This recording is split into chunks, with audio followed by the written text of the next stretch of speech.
Ruthless perfumes. If you know anyone who wears these, never boss them around, because they're the ones doing the bossing around, and don't you dare cross them. If you cross them, gosh, they'll cross you out.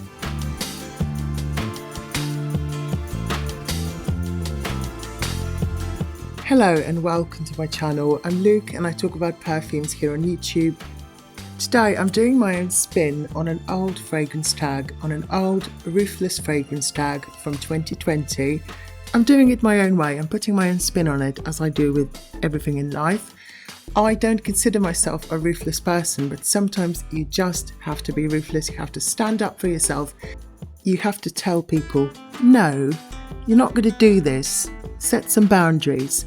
Stand up for yourself. Put people in their place. And ruthless people don't really suffer fools gladly. And they don't let anyone boss them around because, well, they're the ones doing the bossing around. And they don't let anyone take advantage of them, let me tell you that. Before I go off on a tangent, let's stick to the matter at hand. 6 perfumes. What makes them ruthless? Let's start with the oldest one. This is Anais Anais. Contrary to popular belief, it's not pronounced Anais Anais. But if you pronounce it Anais Anais, I really don't care. I really don't. I'm not the grammar police, unlike some people in my comments.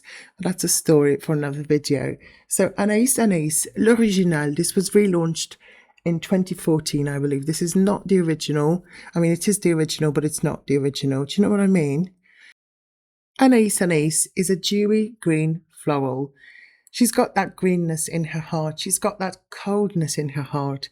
She's a cold bitch, let's face it.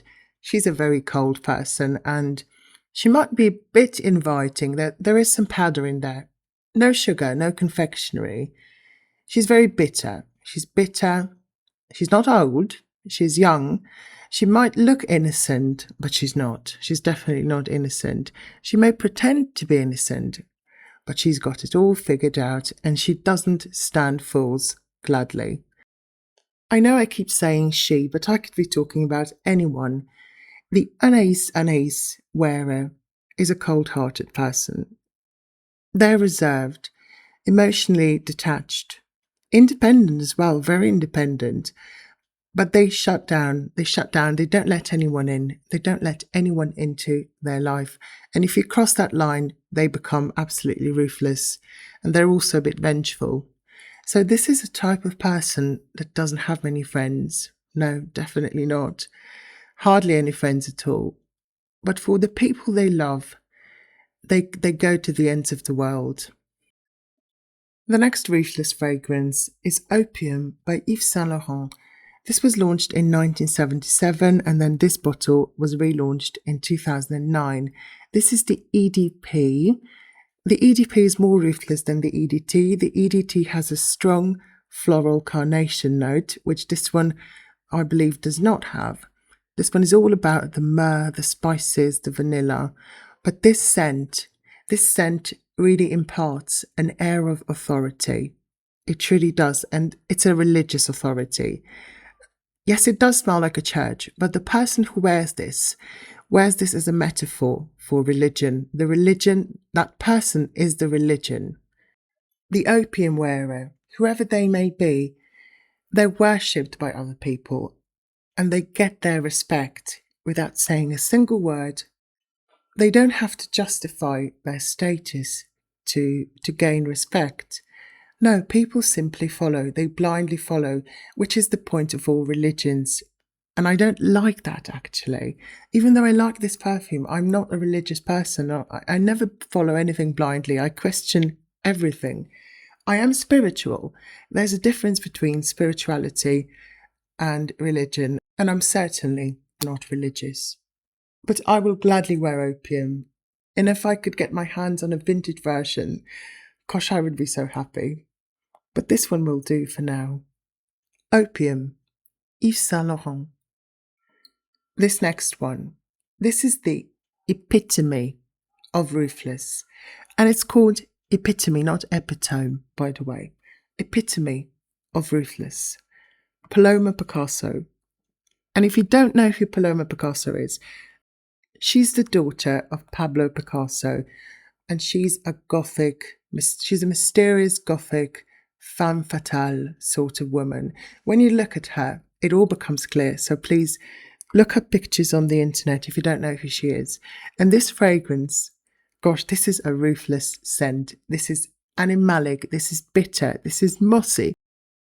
When you spray this on, you're in a farmyard for 5 minutes. Yes, it stinks. I do like it. I do like it for some reason. I do. Very animalic, skanky to the core. The person who wears this, let's assume it's a she, it's a femme fatale. She's got a massive ego, she's got a tough character, and she's ruthless. She could be a witch, she could be a sorceress, she could be a socialite.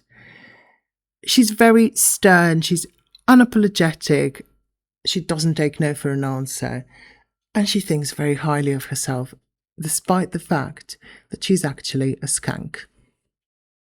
And just to be very clear, I am talking about the perfume, not any people associated with it. But if I have to scent an actress with Paloma Picasso, it would be Barbara Steele. She's the gothic horror queen of the 1960s. She's a femme fatale, she's irresistible, but she's absolutely ruthless. And this is that scent. So when this perfume dries down, you do get a bit of those honeyed florals. There is a tiny bit of sweetness to it, because she has got a heart after all, but it's buried underneath all that filth and all that ego. So there you have it, Paloma Picasso, an obscenely obnoxious scent from the 1980s. 1984 this was launched actually. The next perfume is Coco, the original Coco from 1984 by Chanel, obviously. Who doesn't know that? We all know that. This scent, this is unlike the EDP. The EDP is a bit more in your face. No, this is quiet elegance, this is quiet class, and this is snobbery. Yes, this person is a snob. She's a snob, he's a snob, they're a snob. This is snobbery. This scent is snobbery. Like the brand Chanel is snobbery, is status. And she flaunts that status ever so unapologetically. She may be ruthless, she might not be ruthless, I don't know. Because she doesn't show any feelings. She keeps that stiff upper lip, never moving. She may be French, she may be English, who cares? So Coco is the type of person who's got absolutely everything in life they could buy with money, but they haven't got happiness. Because Coco is melancholic. And this was marketed as the exact opposite of that. This was marketed as, a cheerful, a party fragrance. Une nouvelle femme, un nouveau parfum was the slogan. A new woman, a new fragrance. And Inès Lafressange was the model. But over the years, this fragrance has gained a reputation, and this is an old money scent. This smells like money. I've smelt this on women in France, and you can just tell they're wearing Coco. You can tell. And I wear Coco whenever I want to feel rich, whenever I want to feel classy. Well, I try to be classy, but sometimes you just need a little help. And this fragrance, despite everything I've said, is still in my top 10 for life. The next perfume is Ange Démon by Givenchy. This is someone who is very sexy. This is someone who is unapologetic, and also someone who will string you along, unfortunately. So Ange Démon is absolutely ruthless, because we all know that all demons are angels. Demons are fallen angels, and angels can always become demons, let's face it.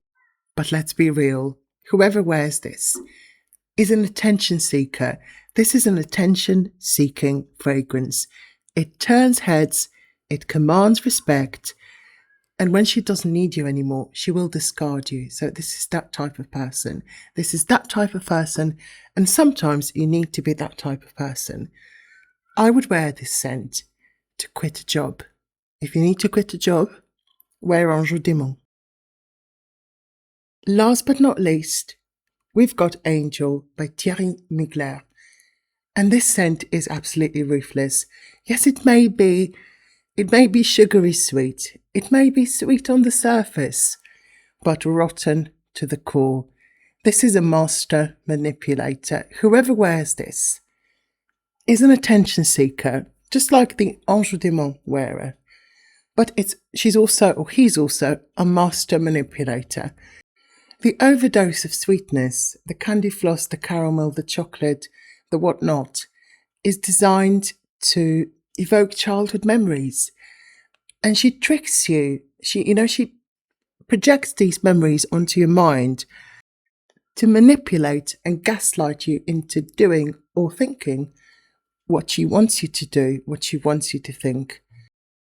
And when she's done with you, you're discarded. You're thrown away, along with all that woody patchouli, that dirty woody patchouli, and you find yourself lying in a pile of dirty patchouli. Absolutely no sweetness left, just pain and suffering. And you wonder, what has just happened to me? And you can't remember because you've been brainwashed. That's Angel. That's Angel. I love Angel, but that fits someone who would wear Angel to a T. So thank you so much for watching. Please remember, this was all in good fun. This is meant to be a fun video. This is meant to be a joke. This is not meant to be taken literally. It's for entertainment purposes. So before you go, don't forget to like this video, hit the subscribe and let me know in the comments what's one Ruthless fragrance that you have in your collection. Bye bye.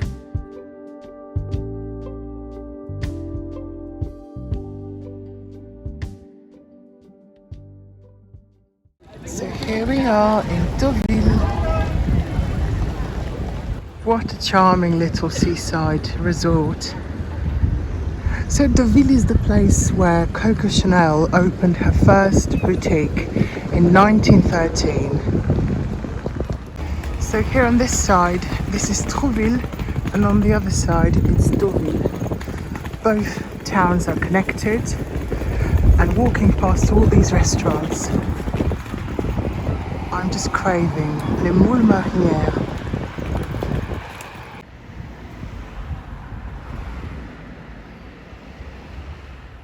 Okay, here we are. Took me a minute to find the building. This is it. The one with the blue door. Yeah, that's the one. Wow, it's so beautiful. A little bathroom, toiletries provided. A little improvised dining table. Well, not really a table. A little kitchenette. Sofa and a private garden. Of course, I had to do some shopping so I can drink my tea.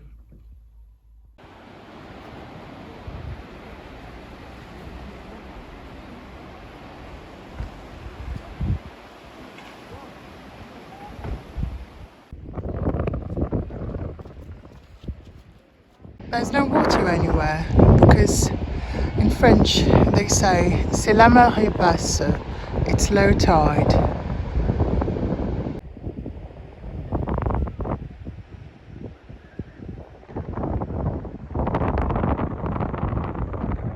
I've been for a swim, so refreshing. The waves are very high and very strong though. They keep crashing against you. It's a beautiful sunset here in Trouville. Any final thoughts? Well, not really. Just peace and self-love, self-care, connecting with a higher power, trusting that everything will be okay. Living life on my own terms. And now I'll probably watch a film or something, or just go to bed. Good night. Hello, I've had a quiet morning. It's noon, I'm heading out, and this is my scent of the day. I'm wearing 15 sprays. Yes, you heard me right. 15, 1-5, not 50. I'm not that bonkers yet.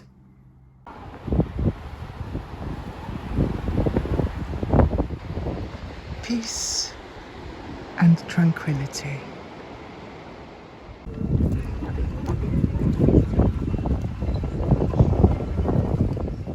This is Place Morny, the main square here in Deauville.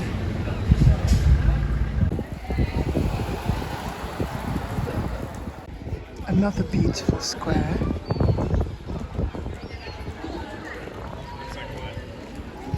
And look at these pavés, black and white. Beautiful. Symbolism is everywhere.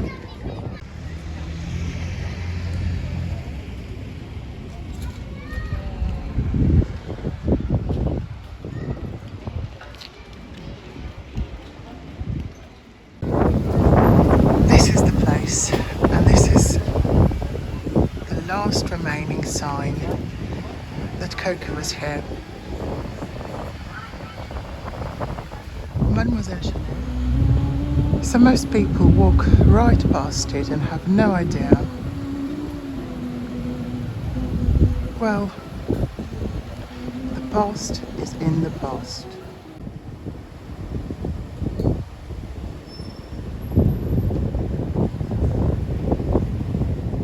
But that's where it was, on that corner. And this is Hotel de Normandy.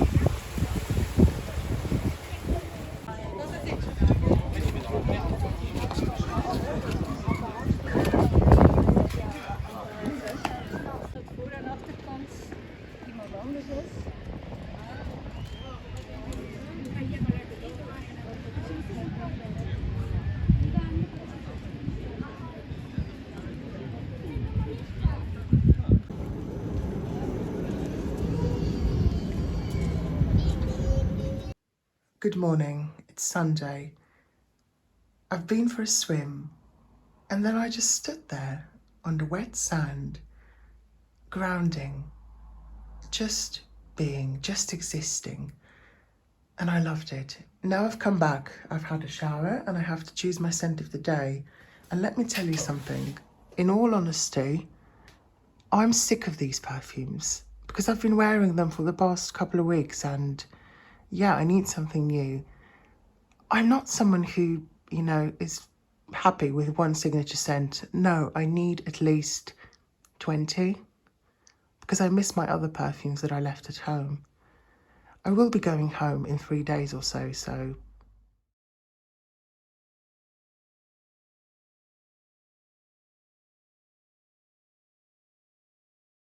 Good morning. Scent of the day, Charlemagne, Millésime, Jasmin. 3 sprays all together. It's my last day in Deauville, Trouville.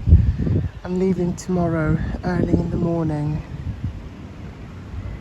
So I'll go to the beach this afternoon, have something nice to eat and just enjoy.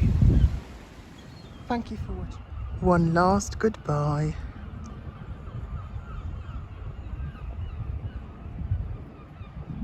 Normandy has been my home for the past month. Deauville has been my home for the past 4 days.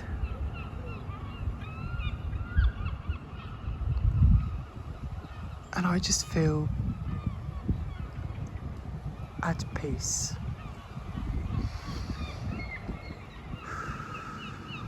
Let's just breathe, enjoy this moment, and then off to the train station.